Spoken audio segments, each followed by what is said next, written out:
Tonight's topic is Fueling War, Australia and the Weapons Industry, and I'm pleased to welcome back to Politics in the Pub two very important Australian campaigners for peace to speak on this topic. First speaker will be Dr. Hannah Middleton.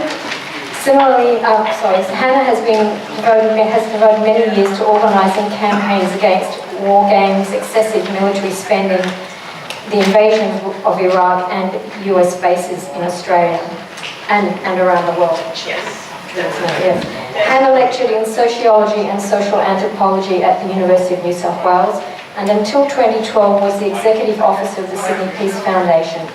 She is a founding member of the Australian Anti-Bases Campaign Coalition, which researches and campaigns against foreign military installations on Australian soil. She is presently active in the new National Peace Organisation, Independent and Peaceful Australia Network. Good evening, and thank you for the invitation to speak at Politics in the Pub again. I would also like to acknowledge that we're meeting on the land of the Gadigal people of the Eora Nation and pay my respects to their elders past and present. I acknowledge that this is Aboriginal land, always was, always will be. I want to reverse a normal order and do my advertising first. On your tables you will find this leaflet, No Space Force. We are very concerned that most people don't know that President Trump has announced the creation of Space Force, which is intended for the United States to rule space and to rule Earth from space. Space weaponization is likely to create a new arms trade and also brings with it, of course, the danger of war in space. Pine Gap, Codgerina and Northwest Cape, all these facilities are capable of being used by the US in such wars without Australian consent or control. The second thing we'd like to raise with you are letters that are on your tables. They are to the Minister for Defence Industry, Steve Chobo, and they deal with Australian arms to Saudi Arabia and to Israel. If you would read them, if you agree with it, sign them, give them to us, and we will make sure that they get to the Minister. So I don't think we've got enough of them around. I think Dennis down here has more. So if you want more, maybe in the break you can ask Dennis. Okay, so let's start with some figures. Mostly they're so huge, they're hard to comprehend. On one note I should make, common usage is to talk about our defence spending. I replace this with military in almost all cases. Yeah. So Australia is the 12th highest spender on its military in the world and has the 4th highest per capita military spending. Huge amounts of money have been promised to arms spending, including a commitment by the Australian government to keep spending money even if Australia's economic growth falls. The federal government is committed to spending $1 trillion over the next 2 decades. In total, the government will provide the military with $34.6 billion in 2017-18 and $150.6 billion over the next 4 years. All those figures are billions, not millions. US President Trump has been urging his allies to commit to a minimum 2% of GDP for the military. Surprise, surprise, the Australian military budget will grow to 2% of GDP by 2021, which is 3 years earlier than initially intended. By way of contrast, Australia's overseas aid has declined by 2.8 0.23% of GDP. Australia's military exports are currently worth about $2 billion each year. CIPRI estimates that Australia is 20th in the ranks of arms exporters. The government has declared it wants Australia to be one of the world's top 10 exporters. It recently unveiled a $3.8 billion loan scheme for military companies which want to sell their products overseas. And these products can range from things like camouflage paint to drones to electronic equipment to missiles and much more. All this has some serious implications. So let's look first at the human rights implications. The government says it will ensure that Australia's international obligations are upheld and that the current export controls on arms are not diluted. Australia is a signatory to the Arms Trade Treaty, which says signatories must block any arms deal if there is evidence that the weapons will be used against civilians. Australia was apparently incapable of fulfilling that during the 24 years of occupation of East Timor. In relation to Palestine, and one of the letters we hope you will sign concerns Palestine and Israel. As of the 13th of August this year, 168 Palestinians had been killed in Gaza by the Israeli military, and the almost unbelievable figure of 17,259 have been injured. The Israeli company Elbit Systems has an office in Australia. It's one of the world's leading manufacturers of unmanned aerial drones used by the Israeli Defense Force in their offensives into Gaza. The Australian government refuses to recognise that weapons are being used against civilians. It refuses to end military trade deals with Israel or to cancel all domestic contracts with Elbit Systems. The second letter we hope you'll sign deals with Saudi Arabia. It is well known that the US-backed Saudi-led airstrikes and naval blockade have devastated Yemen's health, water and sanitation systems, sparking a massive cholera outbreak and pushing millions of Yemenis to the brink of starvation.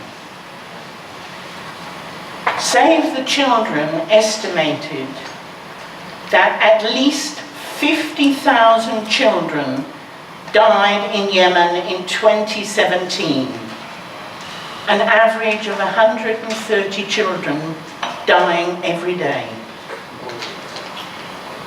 As of March the 28th this year, at least 10,000 Yemenis have been killed, with more than 40,000 casualties since the Saudi invasion backed by Australia in 2015.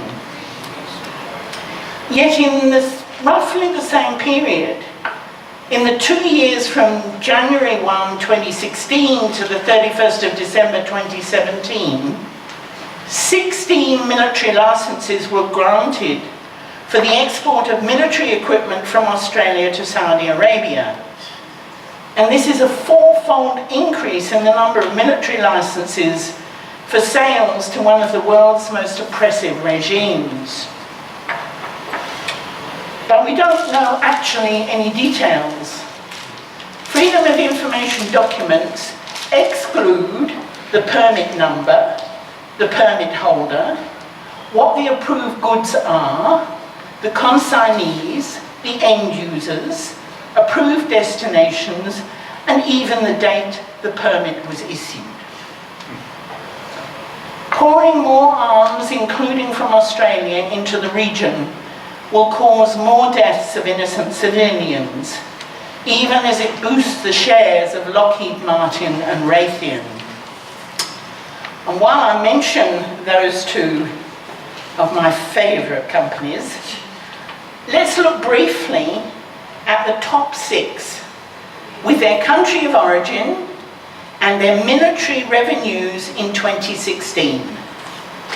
So Lockheed Martin from the United States, a revenue in 2016 of $43,468 billion. Boeing, United States, $29,500 billion. BAE Systems, United Kingdom, $23,621 billion. Raytheon, United States, 2016 revenues of $22,394 billion. Northrop Grumman, United States, $20,200 billion. And General Dynamics, United States, 2016 revenue $19,696 billion. These are major players. That kind of money brings with it enormous power. And these companies, these corporations, actually need wars or high states of tension and fear, which will guarantee increased sales potential. Their ideal is to sell to both sides. Just before NATO's air war against the Gaddafi regime in 2011, French and Italian arms companies were working for the Libyan government to upgrade its aircraft and armoured vehicles. Within days, these were being destroyed by NATO forces armed by the same companies. Go to Hyde Park today and you can see a Turkish gun captured at Gallipoli. It was made by the British armaments company Vickers and used against British and Australian troops. When we look at the casualties, what often happens is that many are not included in the equation unless they are our boys. But civilian casualties in wartime climbed from 15% during World War I to 65% by the end of World War II, and to more than 90% in the wars of the 1990s onwards. The number of refugees from armed conflicts worldwide increased from 2.4 million in 1974 to more than 27.4 million today, with another 30 million people displaced within their own countries. Children and women make up an estimated 80% of displaced populations. The most obvious economic feature of military expenditure is what is called its opportunity costs. That is, the opportunities which are foregone for alternative consumption and investment. And who better to explain this to us but the World Bank, which has reported, and I quote, "Evidence increasingly points to high military spending as contributing to fiscal and debt crises, complicating stabilization and adjustment, and negatively affecting economic growth and development." There's a great deal more that could be said about these issues, but I want to finish by looking at the militarization of Australian culture, of which the arms trade is both an important element and an important impetus. Mark McKenna wrote this: It seems impossible to deny the broader militarization of our history and culture, the surfeit of jingoistic military histories, the increasing tendency for military displays before football grand finals, the extension of the term Anzac to encompass firefighters and sporting champions, the professionally stage-managed event of the dawn service at Anzac Cove, the burgeoning popularity of battlefield tourism, particularly Gallipoli and the Kokoda Trail, and the tendency of the media and both main political parties to view the death of the last World War I veterans as significant national moments. Don't know if you noticed, if you're footy fans, but when Jonathan Thurston ran on for his last NRL game, he had a guard of honour, a military guard. Militarisation promotes acceptance of military action as, in effect, an effective and legitimate mode of conflict resolution. The Department of Veterans Affairs has provided material that teaches us that our national values, national identity, and our development as a nation have been achieved through our military engagement in foreign wars.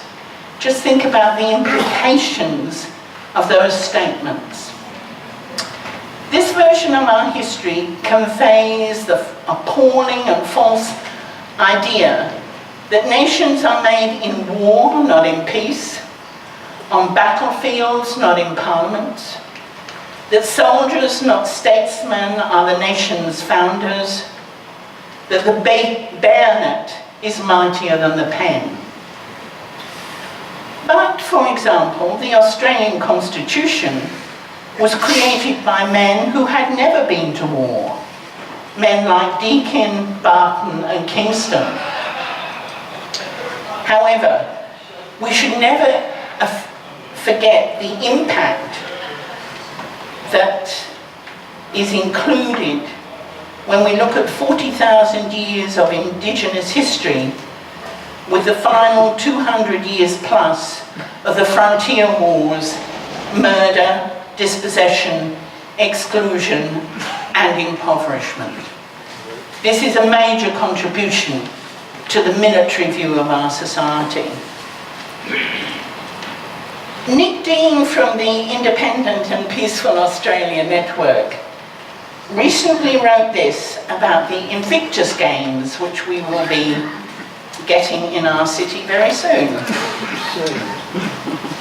Among the official supporters of the Games are major armaments manufacturers, Boeing, Lockheed Martin, our old friend Raytheon, Leidos and Saab.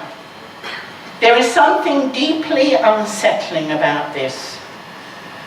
On the one hand, these companies and their shareholders grow rich through creating, selling, researching and constantly improving weaponry and weapons systems. But it is weaponry that has produced the horrific injuries sustained by the Games participants. By its emphasis on triumph over adversity, through the fighting spirit of our wounded servicemen and women, Invictus provides one more example of the culture of war and the warrior that runs so deep within Australian society. Like Anzac Day and Remembrance Day, the Invictus Games fit neatly into the myth of the glory and value of military service. It will take a great deal to change this culture. But in a way, the arguments are simple. On the one hand, governments and corporations produce and sell weapons which, they claim, will create more jobs and fuel economic growth. The bloody trade also generates super profits. Back in 2008, the Defence White Paper proclaimed that Australia seeks to, quote, exert policy influence that is underpinned by military power. In other words, we are very happy to throw our weight around. On the other hand, the necessity for Australia to protect itself cannot ethically be used as a reason for selling weapons. Marketing killing machines for profit and to assist flagging industries is morally wrong. Change will require a commitment for Australia to possess enough military force to defend our territory against likely military threats, but not to have either the weapons systems or military doctrine to be able to threaten the territory of other states.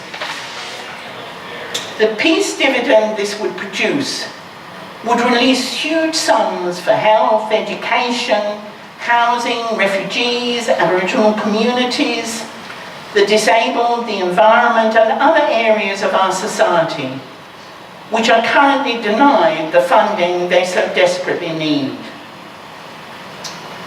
This new approach must include breaking the US alliance, removing the US bases on our soil, reducing the military budget, ending the arms trade, developing confidence-building processes in our region, and conversion to peaceful purposes of military bases and production facilities. In this way, we could create a truly civilized, flourishing and secure Australia. Thank you.